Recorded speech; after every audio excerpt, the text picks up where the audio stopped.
I don't think Jesus had an X and a Y chromosome. He had an X and a cross chromosome. And I have been searching. Welcome to Following the Fire, a podcast for Christians who are rethinking their faith and need a safe place to doubt. As we wander through the spiritual wilderness, we want to find and follow God wherever the pillar of fire leads. And just like God's people in the Bible, we get lost, we miss the point, and we don't have all the answers. But maybe that's okay. We're on this journey together. I'm Nathan. And I'm Steve. Even on my heart can't compare with what you're worth. Yeah, so Hannah got a gecko today. Okay, I saw something about a gecko. Mm-hmm. How did she end up being interested in getting a gecko? Because it's not a snake. That's the only criteria. Not a snake. Well, she wanted a snake terribly. Okay. But Kristi has a thing about snakes. Okay, so it's as She close as does possible not to a like- snake. Right. It's in the Without same- being a snake. Right. Same part of the Yeah. evolutionary tree. If she can get it cursed, then there you go. Yeah, as long as the gecko doesn't start telling her to eat apples or something. Yeah, don't listen to the gecko. So I'm not entirely sure that this is going to make sense, the topic that I have tonight. Okay. But this has really been on my mind lately, and I think it's partly due to reading the Jared Bias's book, Love Matters More, which is the book club book for next episode. Coming 55. up next. Yep. He talks a lot about truth. Like the first whole half of the book is like, what is truth? Yeah. In a way, like discussing it back and forth. And that phrase, what is truth, from something, the Bible, where was it? John 18, where Jesus is in front of Pilate, I believe. Right. And John 18. come on. It's the what I if. had this pulled Yeah. up, sorry. Okay, so Jesus is in front of the high priest, and then before Pilate, there we go. Then they took Jesus from Caiaphas to Pilate's headquarters. It was early in the morning. They themselves did not enter the headquarters so as to avoid ritual defilement and to be able to eat the Passover. So Pilate went out to them and said, "What accusation do you bring against this man?" They answered, "If this man were not a criminal, we would not have handed him over to you." Pilate said to them, "Take him yourselves and judge him according to your law." The Jews replied, "We are not permitted to put anyone to death." And this was, in parentheses, this was to fulfill what Jesus had said when he indicated the kind of death he was to die. Then Pilate entered the headquarters again, summoned Jesus, and asked him, "Are you the king of the Jews?" Jesus answered, "Do you ask this on your own, or did others tell you about me?" Pilate replied, "I am not a Jew, am I? Your own nation and chief priests have handed you over to me. What have you done?" Jesus answered, "My kingdom does not belong to this world. If my kingdom belonged to this world, my followers would be fighting to keep me from being handed over to the Jews. But as it is, my kingdom is not from here." Pilate asked him, "So are you a king?" Jesus answered, "You say that I'm a king. For this I was born, and for this I came into the world, to testify to the truth. Everyone who belongs to the truth listens to my voice." Pilate asked him, "What is truth?" And then he handed him over to be killed. So, since I was a teen, I've always read that verse, the "what is truth?" It's just like this question that's just hung out there, just for the millennia to just kind of dangle there, and nobody answers it. Yeah. It seems like a pretty big question, because Jesus said, "If you belong to the truth, you listen to my voice. And I'm here to testify about the truth." And he's like, "What is truth?" Not what is the truth. And I assume that that's how it is in the Greek as well. I haven't looked at it. Just what is truth? And so as I dig deeper into my deconstruction of things and my new understanding of things, and all the questions that I'm questioning, I am getting more and more messaging from progressive Christianity and from philosophy and from a lot of different parts of the world that truth is maybe different than what I thought it was, or the concept is more complex than I thought it was. Yeah. And in this book, by Jared Bias, it talks about these 3 kinds of truth, and I'll get to that in a second. But all this stuff, when you are, back to the Brian McLaren first book that we read about from him, when you're in the stage 1, faith, everything is black and white. It's true or it's not true. In other words, true it is or false. A fact. Yeah, fact or false. Fact or fiction. Real easy. Everything's one or the other. But the deeper I get into my faith and the deeper I feel like I understand God and how things work in the world, I'm finding that question, what is truth, is a lot more complicated than I thought. Because, somebody may read that verse in John 18 and go, well, the truth is that Jesus is the Christ, the Son of the living God, end of story.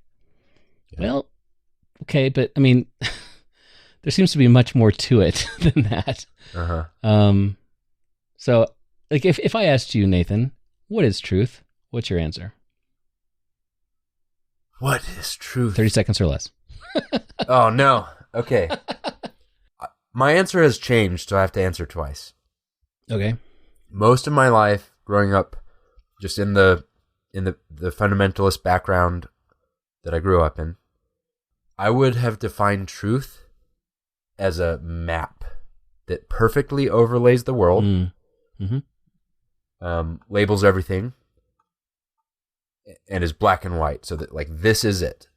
Or like a flow chart for finding the correct decision in any situation. And I believed that truth was completely discoverable, consistent, and unchanging. So basically, it's on the map or it's not on the map. If it's not on the map, it's a lie. It's true or false. Completely discoverable. That's a good point. It's like what do you do in this situation? There is an answer for that is the correct truth. Yeah. And if you ask the same question, 100% of the time you'll get the same answer. Mm-hmm. That's truth. It's immutable. Immutable. And maybe another way to say that, I think of maps like a mental map or an overlay, but another way is just like a list of facts. The truth is the list of facts about the universe, and that's it. You try to figure out what the facts are about the universe. My answer now is very different, and maybe we'll get into this a little bit, but previous Nathan, fundamentalist Nathan, would have believed that it's either true or not true. Mm-hmm. If it's not true by a little bit, it is false. But today, I believe that there's true, truer, and truest. Something can be a little bit more true than another thing, even if they're both false. Or something can be true, but there can be something that is truest. It's like a number line. Yeah, or like a scatter graph where most of the dots end up kind of in the middle, and there's some stuff to the side. So it's a little bit. Truth is fuzzier for me, but it still has a shape. Mm-hmm. It's not a line anymore. It's a distribution.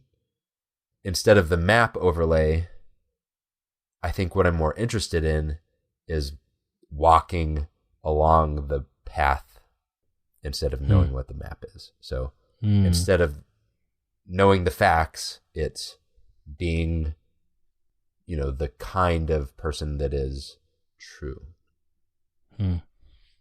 That's interesting. I like the map idea as far as how I used to see things as well. Because if I know the map well enough, everything will go right for me. Yes. Yeah. Because I will be on the right path. I'll make the right choices, all that kind of stuff. And I remember when I was younger, I got the message from multiple places, my parents included, that wisdom is very, very important. Yeah. And wisdom is not knowing the right thing, so it's not knowing the facts, but it's knowing how to implement those facts at the right time in the right way. But I took that to mean that, well, at first I've got to know all the facts. I've got to know the stuff, but knowledge, right? And so I remember I read Proverbs like multiple times when I was like, like the whole, like if you read it like one chapter a day, it's like 31 chapters.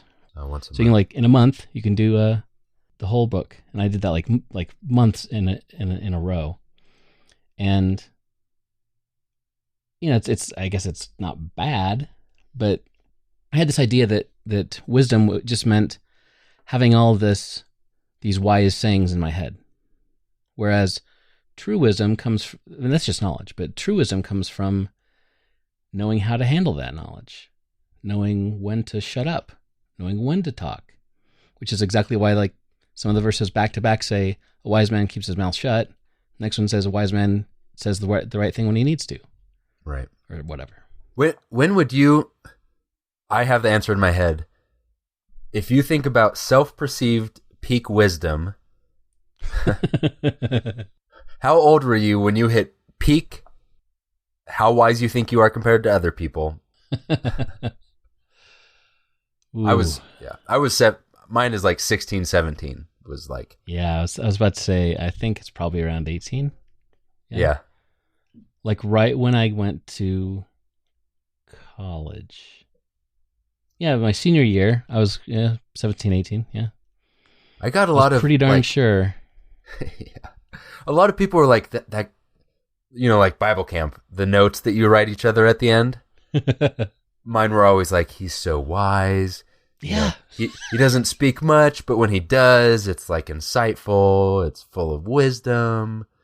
And I was like, yes, it is. That is me. When I was 17, I waited too long to sign up to be at Camp Koinonia up in Koinonia.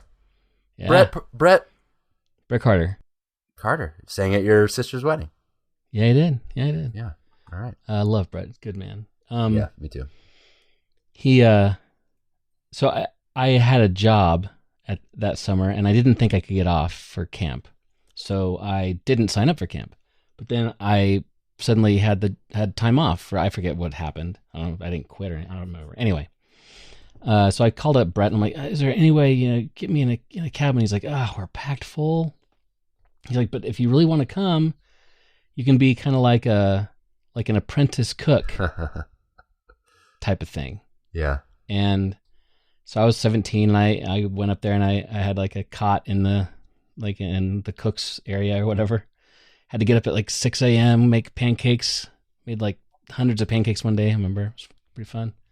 But he also said, I would just have to do a little bit of work and then I could participate in all the other stuff.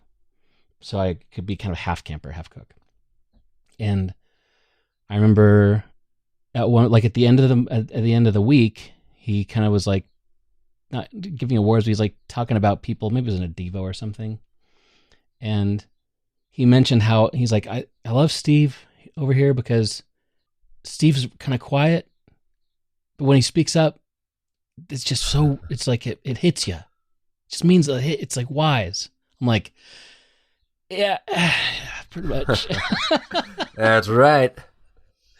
Got me figured out finally, A lot more where that came from. Oh yeah, and then I went off to college and I'm around everybody who thinks like I do. And I'm like, I'm right after all. So yeah, I was pretty sure about that. And then in some of the prep, moving into doing mission work, I was pretty sure that I knew what was going on as well. And I am now at probably the point in my life where I feel like the least wise that I've ever been, or at least the least knowledgeable. And so, which is a bizarre place to be. Yeah. It's what's that curve of ability, like versus how well you think, Confidence, how well, yeah. confidence versus ability or something like that. Oh yeah. And, like, you start out and you're like, I don't know anything, and then really quickly you go way up high in the confidence level, and then the further you go over to more knowledge, like you fall way down, Yeah. and you kind of it goes back up a bit, and it kind of stabilizes. But never as high as that first. Right. So I think I'm on the dip, maybe on the upswing. I don't know about that yet, but still trying to figure things out. But this whole concept of truth is just, it's making me crazy, because especially when it gets to the Bible, and we'll talk about that in a second, but it all comes down to truth isn't necessarily as nailed down as we might think. There are certain things that are true only under certain conditions. Like, Nathan is a 40-year-old man. That is not a true thing. That is false. Right. However, in a few years, that'll be a true thing. And then it'll stop being true again. Right. And there are things that are never true under any condition. Like, Nathan is a 12-foot tall blue Christmas tree with a hive of bees for a beard, which might be pretty cool and probably sounds like a pretty good Christmas story for kids, but not a true thing, and I don't see that ever happening. Right. Then we get into the whole, is truth always a fact? Can I believe something into being true? And this is where it all gets into wacky philosophy. Can truth be subjective or relative? Well, I kind of just said it sort of is, but I'm not advocating in any way for pure relativism. Like, pure relativism just means that a statement can never be wrong or right, because those categories don't exist. But there are things that are relative, like Apple makes better computers than Dell. Now, to me, that's 100% true. You cannot convince me otherwise. But maybe not to you. Probably depends on when, too. Yeah. Yeah. And what's the criteria we're using to measure that? For what purpose? Yeah. Yeah. For what purpose? What's another one? Like, LA is close to New York City. Well, not if you're like an ant. Yeah. But if you're looking at a constellation. Right. If you're living near Sagittarius or something, then it's definitely close. Yeah. Chocolate tastes better than vanilla. It's relative.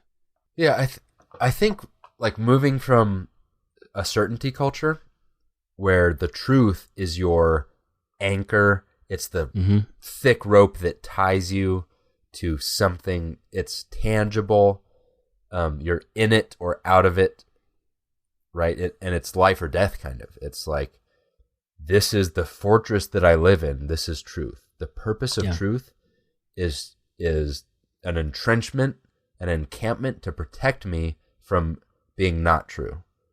And you will build thicker and thicker truth walls to make sure that you're in the encampment. And this works in conservative and in progressive fundamentalism. So you'll see this on the left when it's like, you're not allowed to celebrate this if you don't, this new thing I made up that, none of us have heard about yet. That's saying, right, I'm building this wall so deep to know that I'm in the center of it. The purpose of the truth there is like, I want to know if I'm in or out. I want to feel safe. I want to feel like I am firmly standing on the truth. Mm-hmm. I think moving from a certainty culture that it's the whole foundation to this like wonder, questioning culture is so scary, because you've lost the foundation, but I think you still want to have the same fortress, but you're outside of the fortress now. Mm-hmm. And so as you start to do that, you find out that truth does a very different thing, or maybe it doesn't protect you like it used to, because you can't be certain about truth. Right. So if you're going to build a fortress, but you don't know whether you're in it or out of it, that's very scary. Yeah. Like, so there's a wall there. Which side of it am I on? Yeah. And I think that's where some of it comes. Like I said, like, my idea of truth moved from the map to a very different and a very fuzzy thing. But the point of truth has changed for me. So it's not, am I correct now? Can I be certain now? Or even like, do I feel safe? That's what I was clinging. That's what legalism is, or that's what black and white thinking is, or fundamentalism. Fundamentalism will always just try to find the truth that defines me in the center of it, to the exclusion of other people, whatever that means. Yeah. We don't use instruments, or we don't use instruments and we don't have female preachers. We don't use instruments and we don't have female preachers, and we don't, you're just like defining yourself into, it's truth starts with me and it's a circle around me. Yeah. But if truth, and Jared Bias gets to this in the book, so I'm heavily plagiarizing this, but that's the Eastern or the ancient idea of truth was not that mental map that is right or wrong. It's a flow chart of if-then statements. It's not a computer program. Truth is a path or a plumb line. Truth is not about knowing. Yeah, truth is truth is something you have to walk. Mm-hmm. You can't know truth. You have to be truth. Tired of trying to answer every question that anybody ever thought to ask.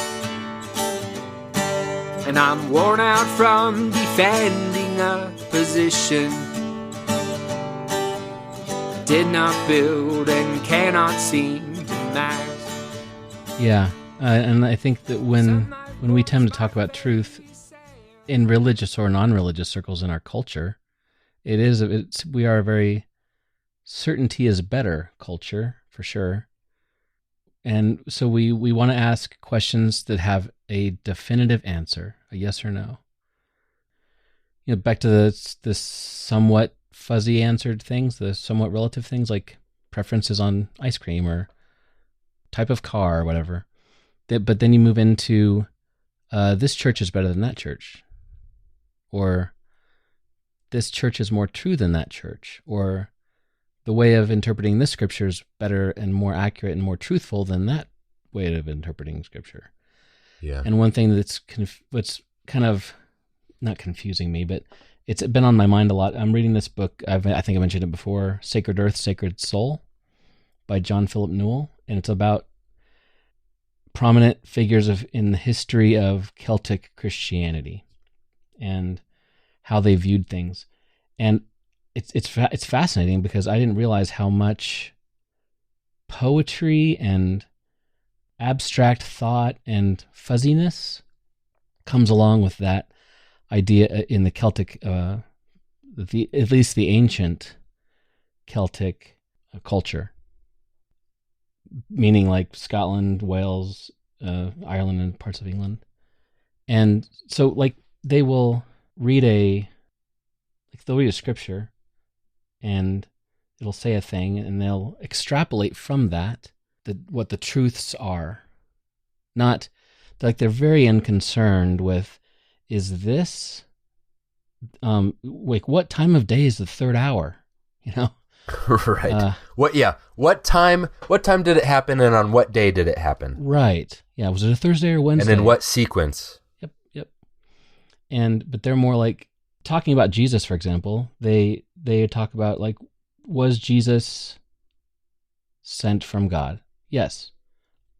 But they don't, like we would say, what does that mean? Was he impregnated by God or all this stuff? Did Jesus have a X and a Y chromosome? Yeah, right. Yeah. And they're like, no. And so when they think of Jesus being the Son of God, they don't think of Jesus being deity. They think we're all sons and daughters of God. So he's just like one of us. And when he became holy through the baptism and the things he did, Jesus showed us what a true human is like, and not how Jesus was like the fulfillment of humanity, not the difference from humanity, not the opposite of humanity.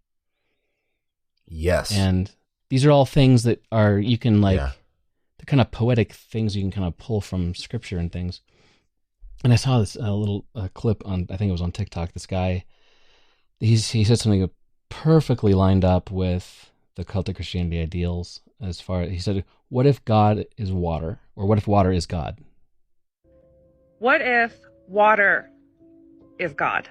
Then that would mean God is both in us and all around us. That God is both above and below us. Why a woman's water breaks when we're born, and why some religions observe the ritual of baptism.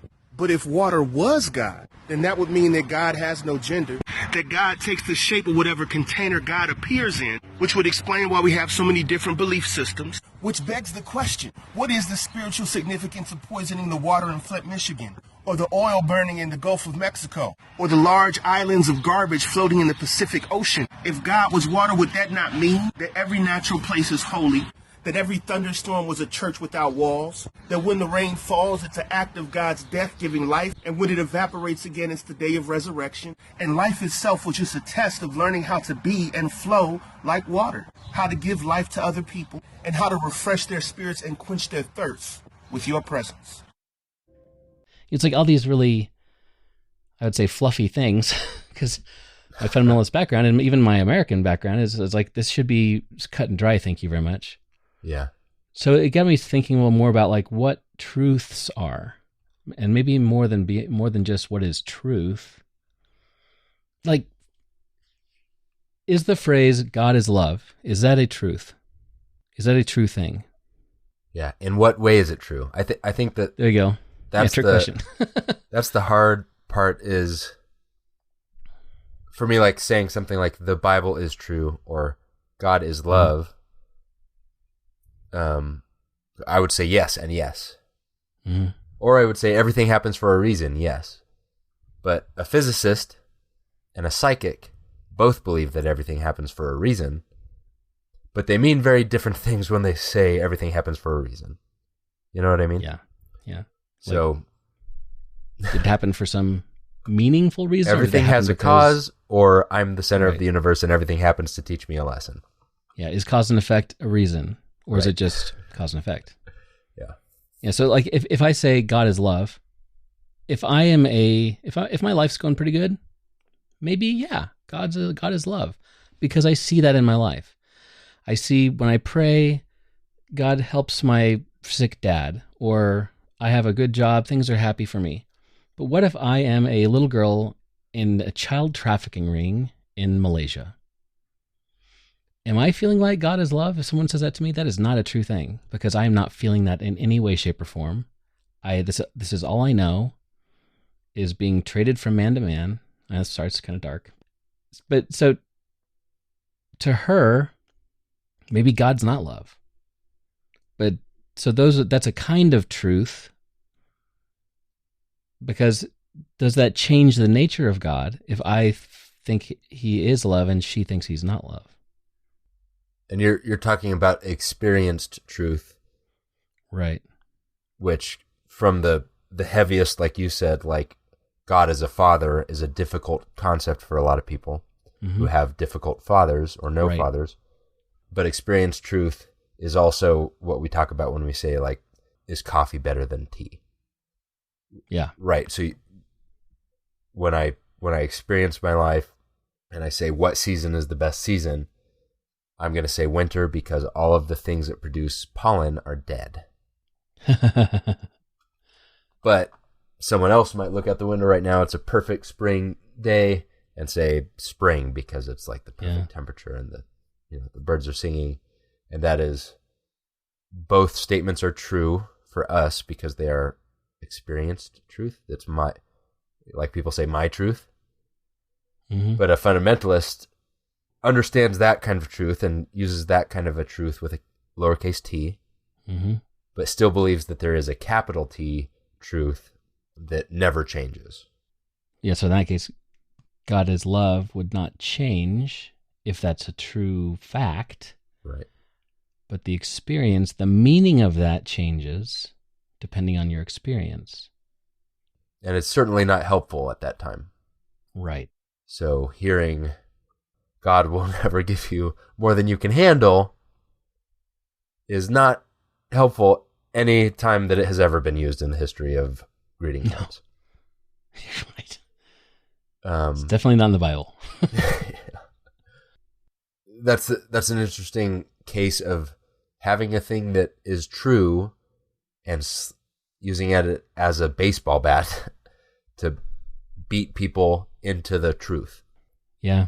The girl that we talked about, or the person who doesn't like coffee, is the outlier that you feel the urge, if your foundation is in a truth with a capital T, you want to force them into that. Mm-hmm. Instead of sit and listen and understand what they're going through, right? You want to be like, well, here's what's actually going on, or don't worry, there's this hope in the future, or here's what this means. Because it's those outliers or those exceptions that cause the most stress for someone who needs to know that they're in the correct circle that has the correct fortress around it. And all of the dots on the outside are terrifying to that person. Yeah. Yeah, and if you're this theoretical girl that I'm talking about, and if you say that the truth, the factual truth of God is love is true, is accurate no matter what happens to you, that truth, if I'm that girl, that truth doesn't matter to me. It's irrelevant to me. Why do I care if God is love if I only ever see evil? So in that case, is that truth, the factual truth, then true to her? Does it even, because from her perspective, it doesn't matter. It has no influence on her life because God is not removing her from that situation. And so, I mean, these are like things I'm thinking through.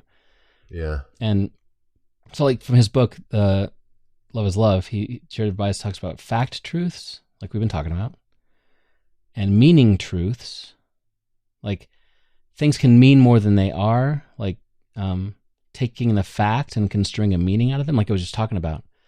Fact may be God is love.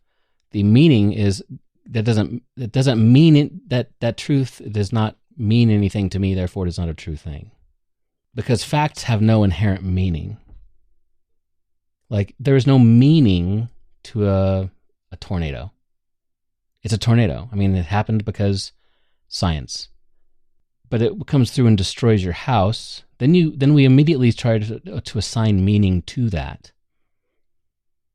And a person whose house was spared, the meaning of that tornado is that God will protect me. And to a person whose house is destroyed, the meaning of that tornado is God hates me. Same tornado, different meanings. And they're both true things to that person. And then he talks about wisdom truths, which is kind of what you were saying, how, like, where you are with things. It's like the things that can only be determined through experience and situation. Are you living that truth? And like, are you walking that line? I wrote it down this way. Fact truths are, am I living on earth? Meaning truth is, why am I living on earth? And wisdom truth is, how should I live on earth? Oh, that's good. Yeah. And so we got all these truths, and then we get to the Bible, and we've kind of touched on this already, but what do you mean by the Bible is true? Well, there's some facts in it, okay? There's some meanings. So we read it and we say, what did the original author mean? What did they intend? But then we also say, what does it mean to me? We got to figure out where those two things meet. And then we have wisdom truths, like I was saying, Proverbs, and direction on how to live a life well lived. How do you do that? And so, having those three kinds of truth wrapped up in Scripture, when we say the Bible is true, it can lead to some really interesting conclusions, I guess. I think what the three kinds of truth you mentioned, the fact truth, meaning truth, and what was the third one? How? Wisdom truth. Wisdom truth. I think the kind of the footprint of fundamentalist thinking, there are those three categories still: fact truth, meaning truth, and wisdom truth. But you can apply fact truth to all three of them. So there's fact truth, what happened. Mm-hmm. There's meaning truth, but there's the map that's set in stone. This is the meaning and this is not the meaning, and here's the certainty and the source that I can quote to say it. And the wisdom is, this is the wisdom that I read in Proverbs, or this is the wisdom that I got from the fact. Yeah. And It's like we're taking all kinds of truth and squeezing it into fact truth. turning it all into fact truth, even though we know that there is the difference and we know that we use it differently, but we still want to go back to that feeling of having the certainty or the fact. And our 17-year-old selves were really good at that. They were the best that we've ever been at applying the facts to all three kinds of truth. Yeah. But kind of the theoretical question, I think, is, can you be true if you have all of the facts wrong? I believe the answer is yes. Mm-hmm. Or can you be wrong even if you have all the facts correct? I believe the answer is yes. Mm-hmm. So the certainty and the fact truth, in my opinion, is the least important kind of truth. Mm-hmm. I think when we look at the person who is living in despair or has had a miserable life that is not fair, the truth of God is love is not a helpful fact truth in a card like, cheer up, God is love. What are you complaining about? Yeah. But if you are in a place where you have only darkness and you can't do anything about it, then you can either have hope or you can have despair. Yeah. Right? So then we would want to give, whether we believe the fact truth about this or not, we would want to give the person in complete darkness with no control hope. Mm-hmm. We would never want hope on them. We would never wish on them despair. Right. So God is love, when you're in your darkest moment, is, life is not love. Life does not feel good, like the t-shirt says, But, the idea of something like God is love is a future hope that you're not feeling right now for that person. It's like the last remaining thread to a future that you hope is true to keep you just from despair. Or if you are not that person and you are someone around them, then you can choose to either believe truth, God is love, or walk truth, God is love. And so you could believe all over them, well, you're in this situation, but God is love, so God's going to do something about it. Or you can walk truth, which is that you do something about it. That's a good point. So I think that when we start, where both of us started, and we move towards this, we're like outside of the gates of the temple, is what it feels like. So we're out of the fortress. So I think that the opposite thing happens, where we had this huge foundation of truth surrounding us, and now it's so hard to see it. But I think because you can move from true or false into true, truer, and truest, I think that gives space to people like us to start to find out, how do I be true, not how do I know the truth. Yeah. Being true versus knowing the truth. Yeah, it's like, what do you do with it? Yeah, and there's an example, like so many people, let's say in stage 1, certainty kind of faith, where things are black and white. They want to know answers to questions like, what is a sin? Is this a sin? Is this a sin? Yep. Is this a sin? How far can I go? How far can you go? It's a sin if you're asking the question. That's the answer. Too late. No, but that's a question that is just not interesting to me. Like what is and what is not a sin? It doesn't even make sense to me anymore. The question and the answers are all dumb they're foolish. You're all missing the point about what the whole thing is. Or like, is the Bible true? Is this thing in the Bible true? Did this thing happen? Or was this thing written by this person? Those are the most important things, and that's what the whole stack of cards is based on, is on top of. But we intuitively know how something can be both true and false at the same time. Yeah. I do this all the time on Twitter. When I'm being snarky, I will misquote Jesus. Yeah. And so, I could say, blessed are the bold and arrogant, for they shall take the earth by force. Jesus. And I have just lied, maybe. Jesus did not say that. And if what Jesus said is true, then that statement is not true.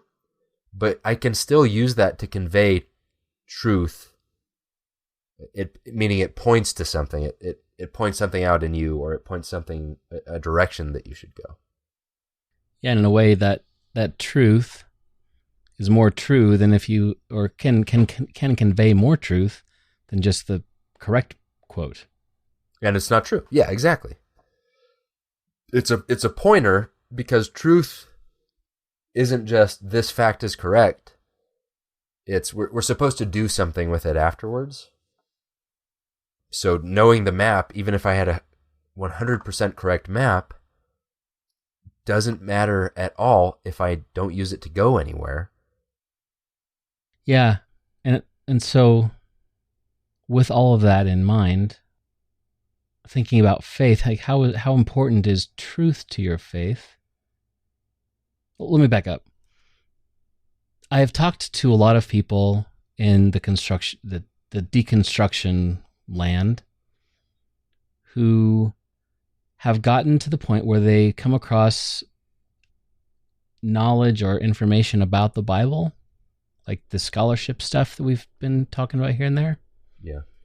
And they see that, well, some of the fact truths that I thought were in the Bible are not facts for whatever reason, or we believe them now to not be fact truths.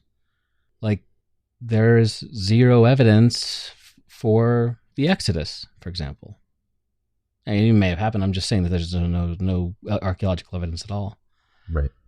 And like Moses, Abraham, like a lot of these things, like did they happen? Did they not happen? What are the facts? And I think we get wrapped up in that, and if we get to the point where we believe that those facts are not true in a fact-truth way, then that suddenly, like you mentioned, House of Cards, that's perfect terminology for it, because we perceive that as a destroys all. I pulled the bottom card out, and it's all fallen down. But it's because the most important part of it was the veracity of the original statement, and right. and not the usefulness or the application. Right. Which I think is a shortcut. So we have family lore in my family that every time my family, the Wheats, go on vacation, we end up cold, wet, and alone. We're always in the wrong spot at the wrong time in the wrong season, or, we're the stubborn ones who go on the camping trip anyways. Yeah. Even if no one else, would. And that's like this story we tell about ourselves. It's not actually true. It's probably 95% false. But I think the shortcut is when the facts are the things that matter the most, you can get away from what does it mean for me, or what should I do about this, or who should I be now? Instead of what is the point of this story, and how does it apply to me now? From the very beginning, the point of the stories in the Old Testament were told for a purpose. None of them were just history for people to know. And, this is your Ancestry.com, this is what happened. All of them were written with purpose for people to learn something, or be something, or do something, or understand their place. And so the question of, I think that we can say this is true, now I believed the correct thing and I'm done, and that's the shortcut. I believed the right thing, the end. Yeah, and if you're basing all of your foundation of the Bible on a fact truth that has changed and it falls apart, then it can easily destroy everything that you believe. And we see that all the time, and it's devastating. And sometimes the House of Cards is built on the worst part of the Bible, Right. Like there are parts of the Bible that are a little bit more sturdy to build that House of Cards on than others. Not because people are lying in one section, but like some some are meant to be built on in that way. Like Genesis 1 was not meant to be the foundation of our scientific understanding of the universe for anybody. But it contains so much truth. Right, but even though it's not a factually true thing.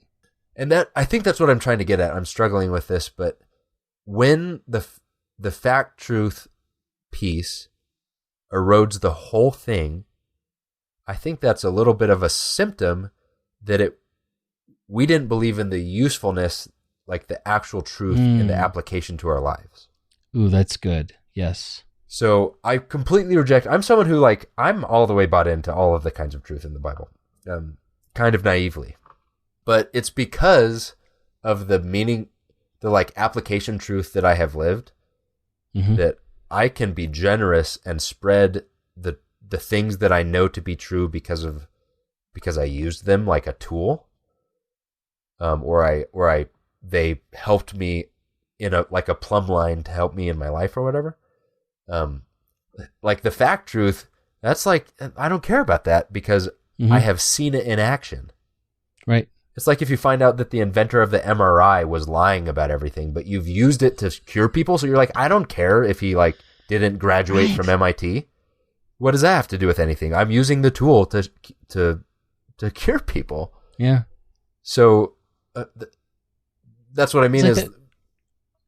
It's like the saying, all truth is God's truth, no matter where you find it.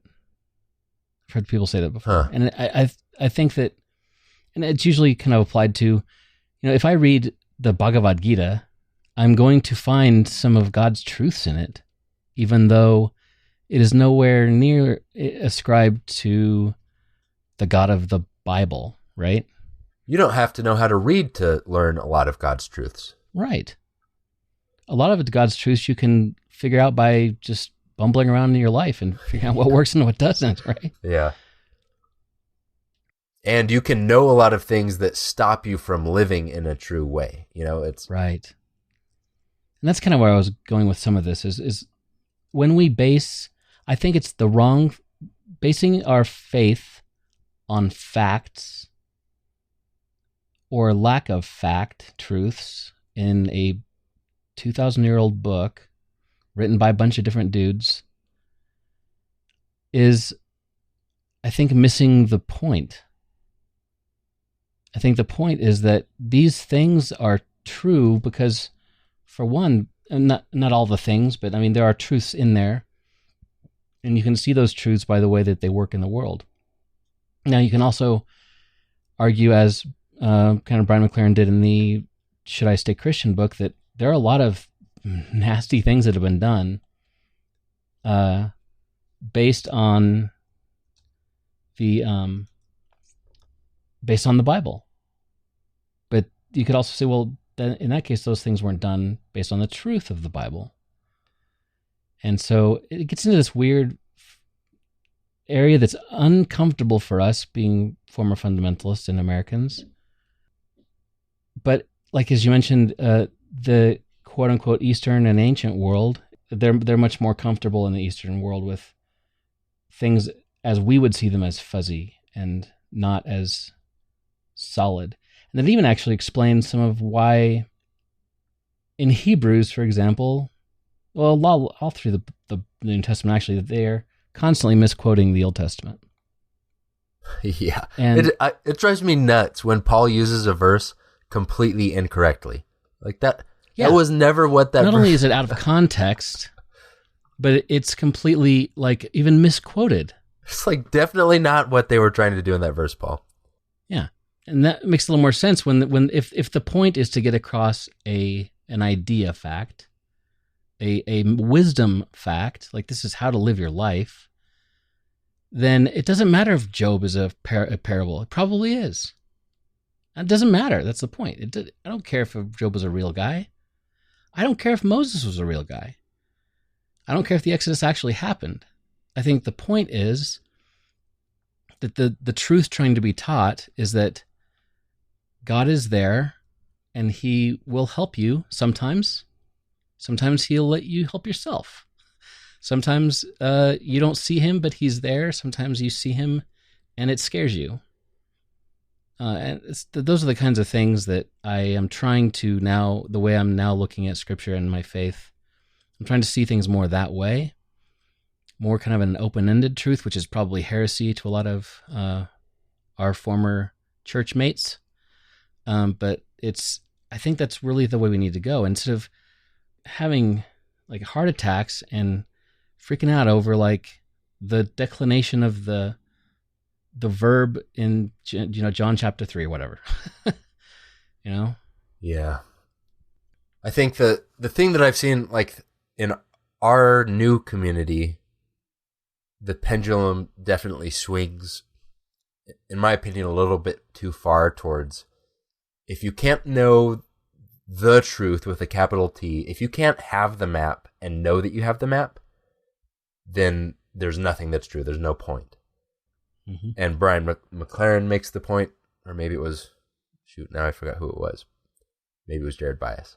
But knowing that truth is relative, or that it is impossible as sensing beings to really access the complete truth.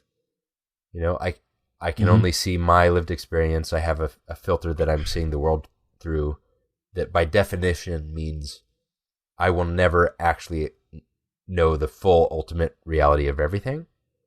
That's not the same thing as I can't discern truth from falsity, and I think that's one thing that when you get out of the fortress of truth, and you think there's nothing. But there's you can see people who are living lives of love, and you can discern that easily. Mm-hmm. You don't have the certainty to hold on to necessarily, but it doesn't mean that there's just nothing. Complete relativity doesn't mean no fact is truer than another. We absolutely can tell the difference between this is better than that, or this is more true than this, or even this is leading me in a direction that is more true. Yeah. And I think that Eastern idea, truth, I love etymology, comes from a word that means trust and steadfastness and faithfulness. Yeah. Not correct. Right. And when Jesus said he's the way, the truth, and the life, or when Jesus said that I am here to be the truth, or I'm going to send you a spirit of truth, we're modern, and so we think of facts. We are after the Enlightenment, so we think that truth is the same as things that are correct. But that is not what any of those people in the East in the first century were thinking. True to them meant faithful, and specifically Jesus the carpenter / stonemason. True is a masonry term. True is when you have a building or a frame. True means that it is all of the correct things, not that it's the correct fact, but that the horizontal lines are level, the vertical lines are plumb, and all of the corners are 90-degree corners. Those three things together, it's the right shape, mean that something is true.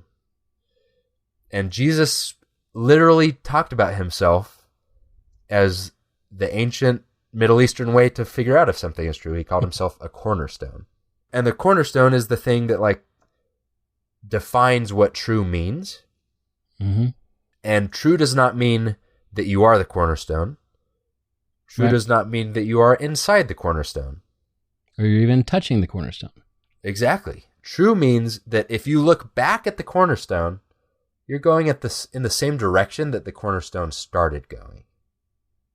Yeah.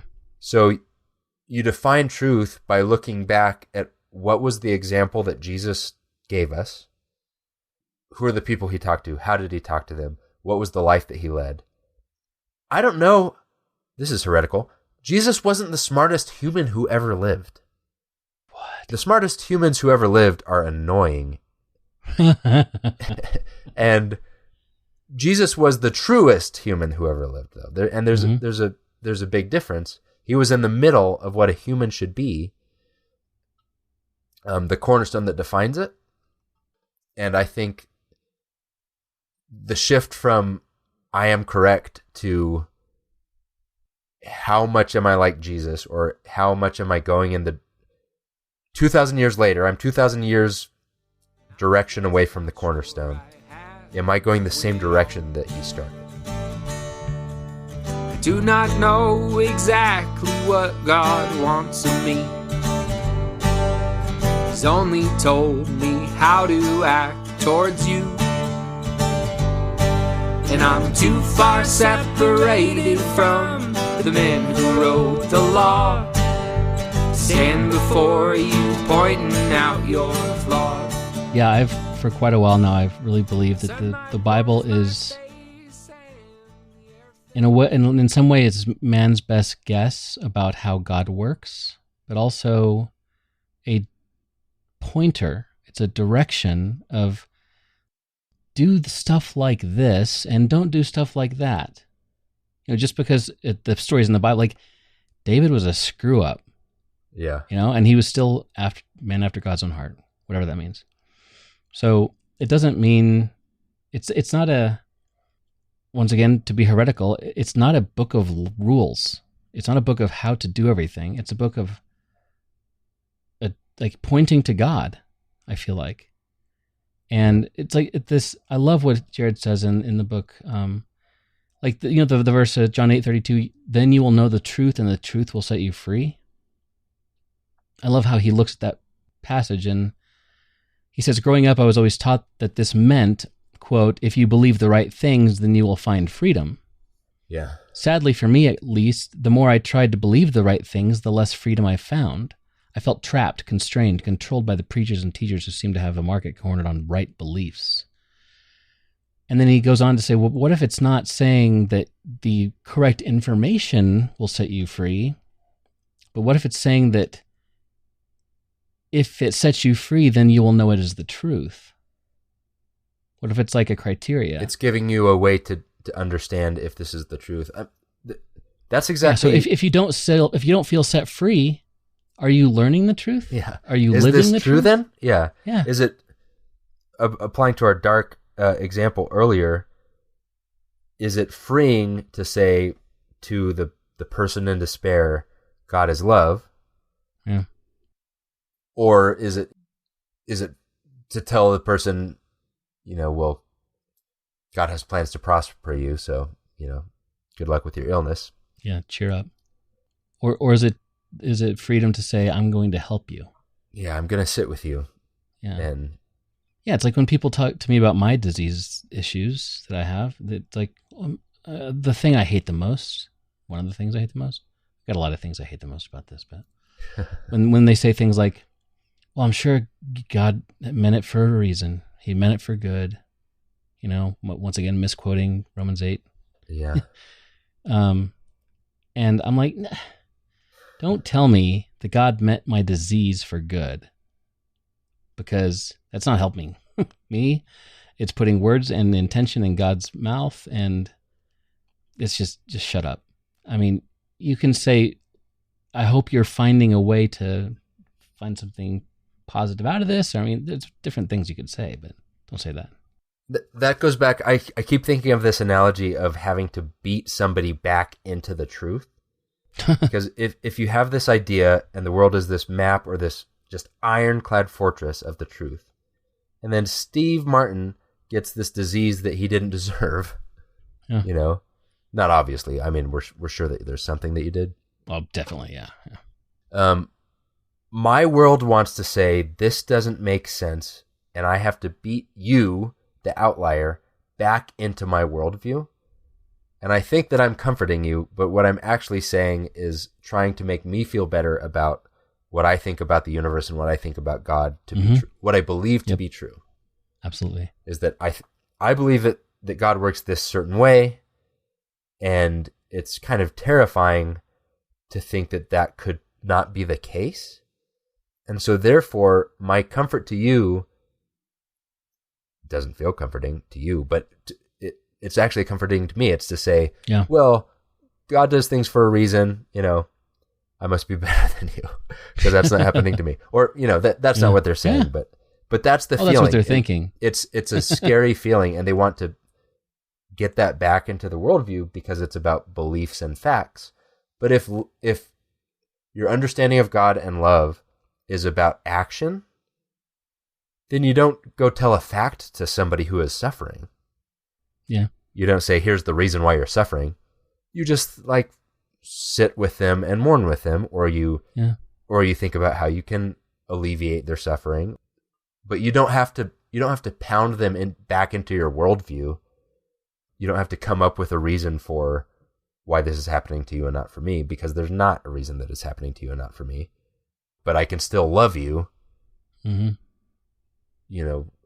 outside of that fortress. So, yeah, and we, like I said earlier, we look for reasons in everything. And Jesus didn't even get into reasons hardly ever. It seems like he to follow his example, if the Bible's pointing us in direction, like he saw a sick person and he didn't sit there and go, well, if you would have taken more baths, you wouldn't have leprosy or whatever.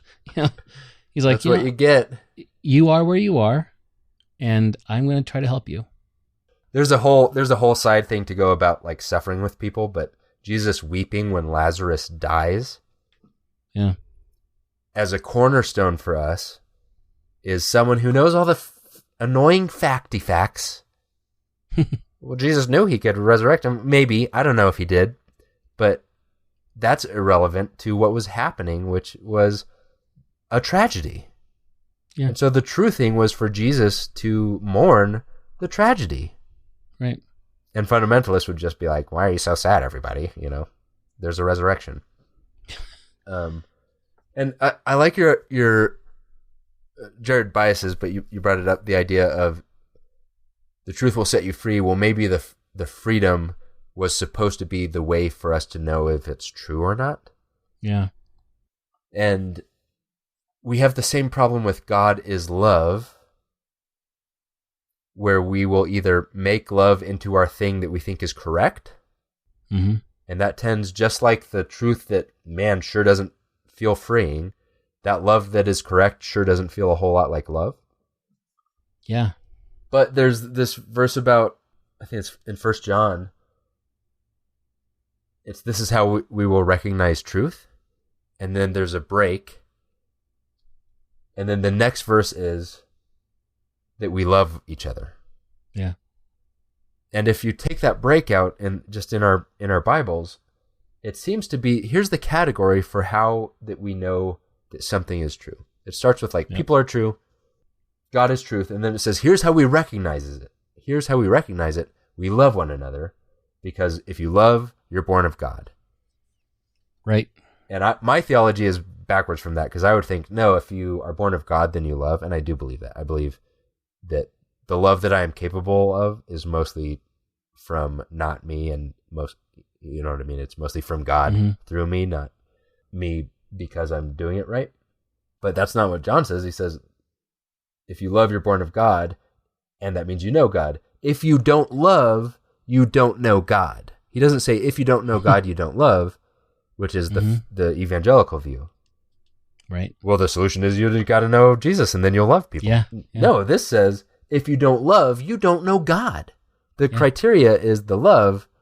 God is love, just like truth is freeing, is if who you are meeting is not love, then that's not God.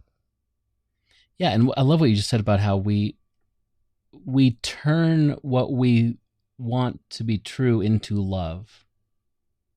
Or we take the things, what we see as fact truths, and we turn them, we say, oh, though that's what love is. Which, we both have experienced people who, they think, people in my family and at the previous church think I'm doing wrong, think that things we're saying on this podcast are wrong, my opinions about LGBT people are wrong. And so their version of love is to exclude me from things and to tell me that I'm wrong because of the fact truths, all this stuff, when I'm just trying my dead level best to show love to people, and I'm trying to be less concerned with the fact truths and more with, I guess you'd say, the wisdom truths. as far as like how to live your life and how to show love to people. Because the most loving thing, the most loving thing when you live in the fortress of truth and you're in the middle of it, feels like you need to bring people into your fortress of truth. Yeah. Yeah. And so we've defined love in evangelicalism as the thing that defines if love is true is if it's true, not that love defines what is true. Man, I probably need to say that again. So it doesn't matter how not square it is if we think it lines up with our facts. That's love. Mm-hmm. We've defined it by our beliefs and our knowledge instead of how do we know that our beliefs and facts are true if it's loving. Yeah, it's like the whole alternative facts thing that Trump's press people were putting out. It's like this is a fact because I think it's a fact, and I'm telling you it's a fact, and that's true, versus the actual truth, and it's just all wonky. I think when I read Pilate, I read it in a Trump-like voice, but it doesn't matter if you're pro or anti-Trump, just a cynical voice. Mm-hmm. His question, what is truth? He doesn't want to know the answer to what is truth. What he means is... He's being snarky. What does truth have any bearing on what we're doing here? Oh, interesting. Right? If you're in a court of justice in a corrupt country and someone says this isn't right and the judge says, what is right? What they mean is like, what does that have to do with it? What is justice? Like this isn't, what does that have to do with the outcome here? These people want to kill you not because of the facts. You know what I mean? It's what use is this? Is this truth? Like who cares if you're the king of the Jews? What matters is what these people think and feel, Fake news is what he was saying. What we need are tone indicators. My daughter's been teaching me this. Tone indicators are for like when you do texting or instant messaging or whatever. You like if you say something, you like go /J. That means I'm joking, just kidding around. Or like love you /R means romantic, or /P just means platonic. Platonic. Or /S is sarcastic. Things like that. So that she uses all these with her friends to indicate like shut up, I hate you /S. Sarcastic. Just kidding. That's funny. We need that in the Bible. Yeah. So was Pilate being sarcastic? That's the thing is we don't need that in the Bible, but we feel like we need to know what we want everything that, yeah. We want to know. Wait, what is the one thing that this means? It's like, no, it's a level. The Bible is a level. Go put it on the thing you're building and see what the Bible says. Yeah, it's an interesting thought experiment, and for some people listening to this, maybe not a thought experiment at all, to imagine that the Bible is completely made up by people, that God had no inspiration to it at all. Just think about that for a second. It's just words and stories and ideas. If you look at it, just for a second, look at it that way, that's a book that you can take to the bank as far as how to live your life. Yeah. If you look at the outcomes of how David lived his life, look at the outcomes of how Solomon lived, and how, you know what I mean? As far as like how to live your life, how to treat other people, how to revere God, stuff like that. You could get more out of the Bible if you believed it was all false, but you took it seriously. Yeah. Seriously, but not literally, and applied it to your life. You would be more like Jesus than if you believed 100% of the things in your translation of the Bible are literally true and did nothing and did not apply that to your life. Yeah.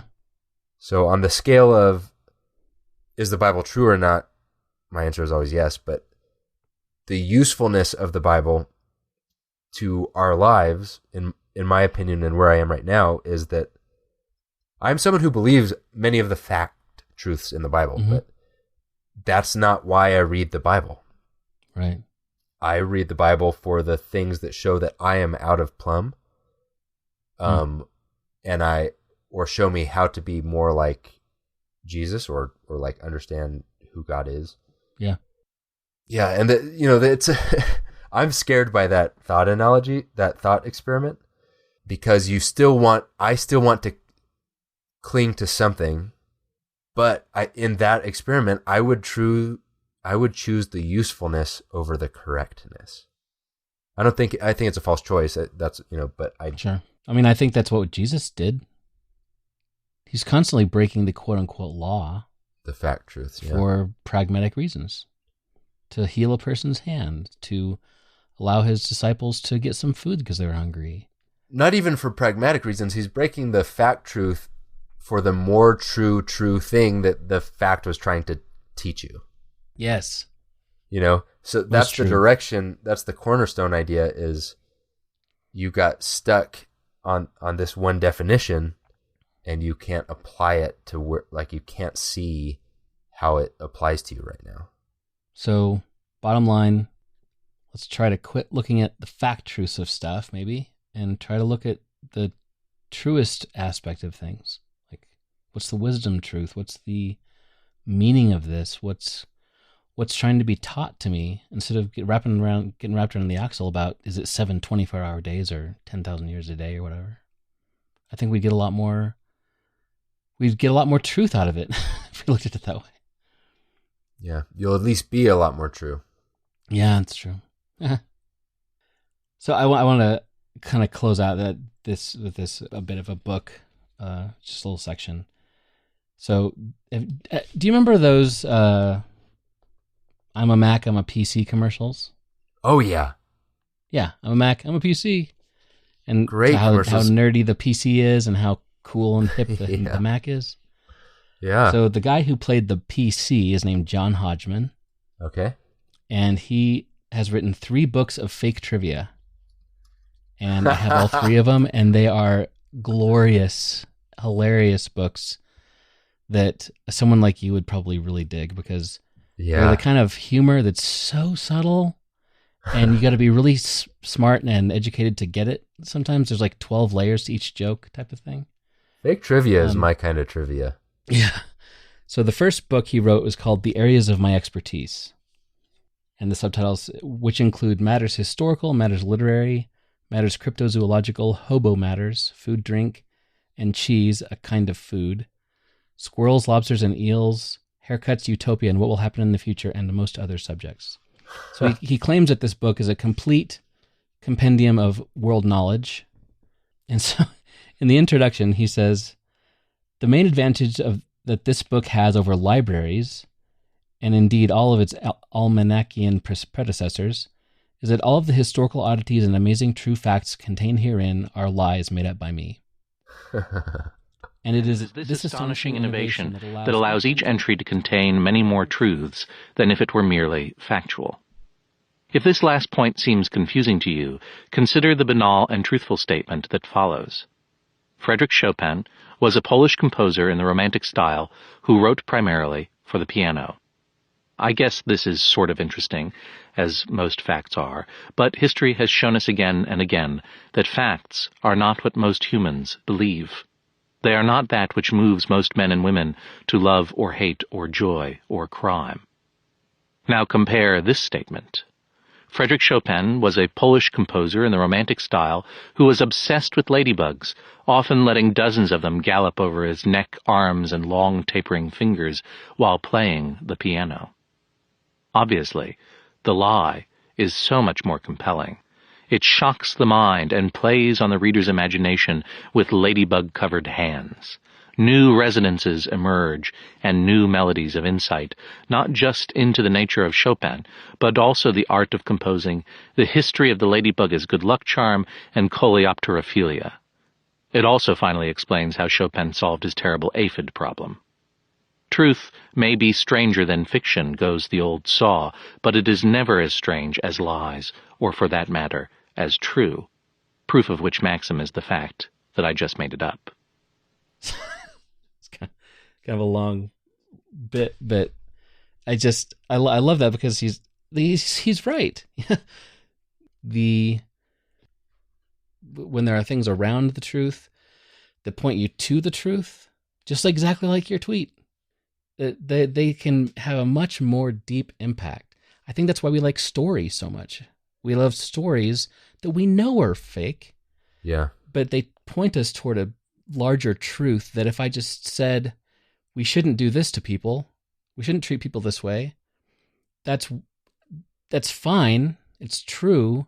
But if I watch 12 Years a Slave, I'm going to have a much more deep understanding of we don't treat people this way.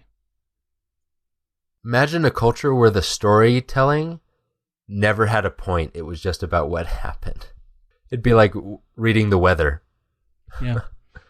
But all of our stories, whether they're true or not, and many of them are fact true or fact adjacent true, but we shift them into our stories to tell a deeper truth.